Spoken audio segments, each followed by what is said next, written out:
Hello, Leslie. This is Jeff, the garage guy. We have a new plan. I'm pretty excited about it. It's neat, it's different, and hopefully you like the style. Um, it is a style, so we'll see what you think about it. So let's start with the top view here. The most important part about the garage is the functionality.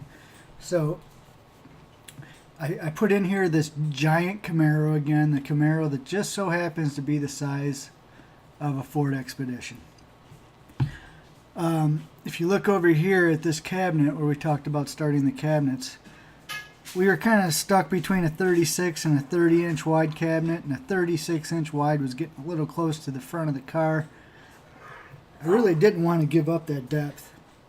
Wow, my dog just made an interesting noise if you heard that. I really didn't want to give up that width on that cabinet. So what I did was I made it only 16 inches deep instead of 24 inches deep.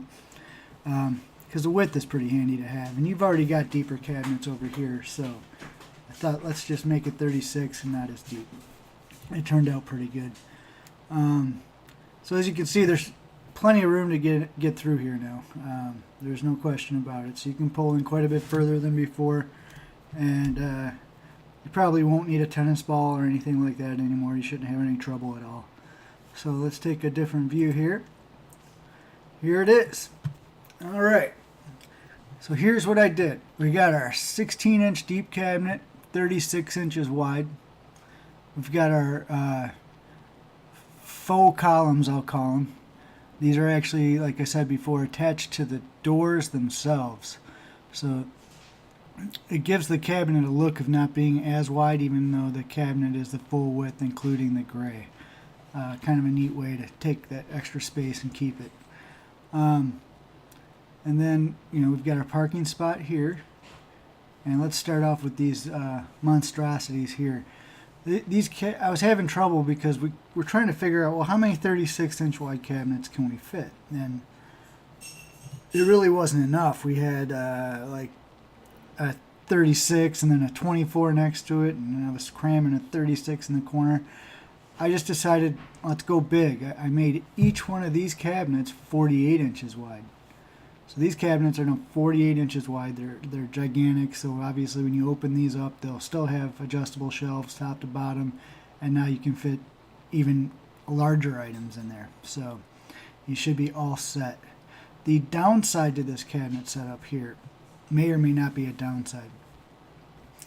48 inches is a really, really large garden cabinet. So if you have a lot of garden tools, we could turn this into a garden cabinet. If you don't have a lot of garden tools, it's kind of a waste of a giant cabinet. So if you have more than 25 tools, or 25 tools, I say let's go ahead and make this a garden cabinet. You'll be able to hide your garden tools forever. You may choose to anyway. It's not like you're desperate for space out there. So keep that in mind. It would be a very generously sized garden cabinet, or it could be used as just a generous cabinet for everything else. Another thing that's changed, obviously this whole design has changed, but another aspect that has changed from your last design over on this countertop is there's no longer a spot for a stool. So it's a stand-up working countertop that can be changed, but we start to get into custom widths on these drawer units, and it increases the cost quite a bit on drawers. So in order to keep everything standard, I did a 8-foot workbench, and we got 4 cabinets at 2 feet wide, 2 sets of drawers, 2 regular cabinets. We can do the drawers in the middle, drawers on the outside. If you want to look at it different ways, just let me know. The strongest design aspect of this cabinet system is going to be all these tops and bottom caps and columns. What I was trying to create was the illusion that somebody came in here and just built this giant gray frame and giant thick shelves going across, and the cabinets kind of slipped right into place, like as if it was built perfectly so these cabinets would fit in there.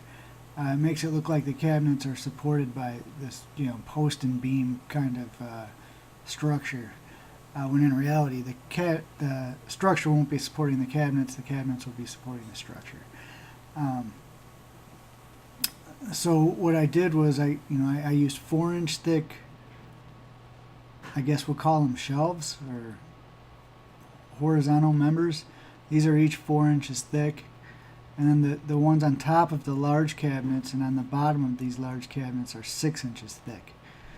And then the countertop here, instead of doing the stainless steel on this design, I really wanted to stick with the look of these planks, these giant planks going across. So I made you a 4-inch thick laminate counter that will match all these other top and bottom caps. I think that should look pretty neat.